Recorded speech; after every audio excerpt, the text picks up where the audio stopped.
People ask me all the time, what does it take to be happy? One word, progress. Progress equals happiness. If you keep growing, you're gonna feel alive. And if you keep growing, you're gonna have more to give. And when you're growing and giving is when life is magnificent. It doesn't matter how many statues, Oscars they give you, or Emmys, or how much money you have in the bank. We've all seen people have all those things, and I get the phone call because they're depressed. So it's really an inner game, and I think that's what's missing for us today. Everybody's focusing on the outside world, and hell, there's a lot of things in the outside world you'll never be able to control. You can influence, but you can't control it. This, your mind, your emotions, your body, you have 100% control over what you do with these things, and that's where the game is won. You win the inner game, then you win the outer game. But a lot of people spent their life trying to win the outer game, they won, and they're miserable. Most of us have been conditioned not to take a risk. It's like, okay, what am I gonna do with what life has brought me? Success is getting what you want. Fulfillment is living what you're made for. So to me, success without fulfillment is the ultimate failure. And I'm just not willing to settle for a life without passion and aliveness. That's just like, there's so much to learn, there's so much to grow, there's so much to give, and I'm wired to grow and give.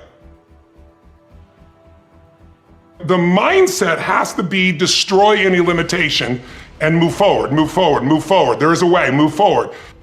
But if you're constantly growing and then taking what you learn, you're so excited about it, you share with other people and their life gets better, whether that be software you make or dresses you design. If you have those passions and you keep growing, there's no limit. It doesn't matter what happens in the short term with a pandemic or with a drop in the economy or whatever the case may be. These are all temporary when you realize life is lived in decades, not in days. One of the things you have to understand about life is everything changes and everything ends. And that kind of sounds heavy on the front end, but it's a truth. If everything changes and everything ends, number one, it should make you appreciate what you have right now. And then my view is what's next is always better. If I make it so, it's my job to make it so. What I see as the one common denominator of people that are successful over a lifetime is the sustained hunger. Hunger is the number one factor. People need a new perspective, and you can't do it by just sitting and thinking. You gotta move your body, you gotta change your energy and your focus, because how smart you are, you're not gonna use all your ability.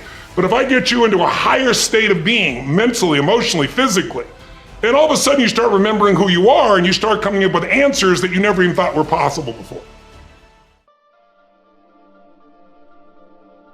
Well, if you're a student of history, there is a cycle of history that is plain as day. Good times create weak people. Weak people create bad times. Bad times create strong people. Strong people create great times. This is the cycle of history. 1,000 years of Roman history. Our thinking, our process is so affected by the way we're raised generationally, the experiences we go through. So let me give you an example of why we're having challenges today and why I'm more than hopeful. What gave humanity its greatest jump in its capacity was pattern recognition around seasons. Up until that time, we were hunter-gatherers, barely able to survive. It all depended on what was happening in the environment. We were dependent on the outside world. But once we understood the seasons, that planting in the springtime and then taking care of through the summer, boy, in the fall you can reap, and then there's gonna be winter and you gotta hang on to this stuff so you can survive. Once we recognized that pattern, humanity transformed. Communities were created, eventually cities and countries and states, right? So think of it this way. There's also a pattern of your history as a human. 0 to 21, 19 to 2021 is a springtime where everything's easy. It's easy to grow. Growth happens. You don't have to do squat. Your body grows, life grows. And some of us had a more protected childhood. Some of us had no protection. We had to step up and take care of things when we were 7 or 8 years old. But regardless, overall, it's a time in which people look out for you. You're taught things. You consume what you're taught. But once you come 19, 20, 21 roughly, and sometimes it's 16 for some people, 25 for others, but you get the picture, you enter a new season of life. You go to the summertime where you start testing and go, well, this is what I was taught, but do I really believe this shit? You know, this is what people say, but now I'm in a relationship, you know? And so all of this next 20 years is an explosive growth period if you work at it from 21 to 41. From 42 to 62 is a reaping time. If you planted really in the spring and you pushed hard through the summer, you're gonna reap. Now, if you didn't plant in the springtime, you're gonna weep in the season. You're gonna be like, I don't have any money, I don't have any time, I don't know what to do, where am I going? But that's a season of power. That's when you really start to be able to lead companies, businesses, environments, and so forth. And again, some people get there earlier, some later, but overall, generationally, that's it. And then 63 to 83 is winter, and that winter time is a little different for somebody. Right now, that time is, maybe it's time, I'm an elder in the community, now it's time for me to mentor, to communicate. And if you're lucky, it goes 83 to, say, 103. Maybe you get an extended period of time where you enter the next springtime. So there's seasons that you gotta understand, because if you plant in the winter, I don't care how hard you work, you get no reward. If you bought a house, sounds wonderful, in 2007, normally great, 2007, probably not so great, you're probably just starting to do okay in the last 3 or 4 years, right? So there's a timing to things. There's a timing in your life. There's a lot of people now that no longer have a compelling future. They're starting to get into learned helplessness. Learned helplessness is when something is so bad over and over again, you start thinking the problem's permanent. No problem is permanent. Or you start thinking the problem's pervasive because I haven't handled my finances, my whole world's over. Or because my relationship's bad, my whole world's over. Your life is bigger than that. Or all this is happening because there's something wrong with me. When you get to that point, you stop trying. We all define ourselves in certain ways. And most of us defined ourselves years ago and we haven't done an update. And now you're in an environment where you're constantly told how bad it is, how terrible it is. So that stimulates the old part of the human brain, the fight or flight mechanism, the part of your brain that's always looking for what's wrong so you can hide from it, or you can fight it, or you can freeze and hope it doesn't notice, or you can run from it. And so that part of our brain's never gonna make you happy. It's an important part. There's no saber-toothed tiger for us to run from anymore or fight. But now we get that about what are people saying about me online?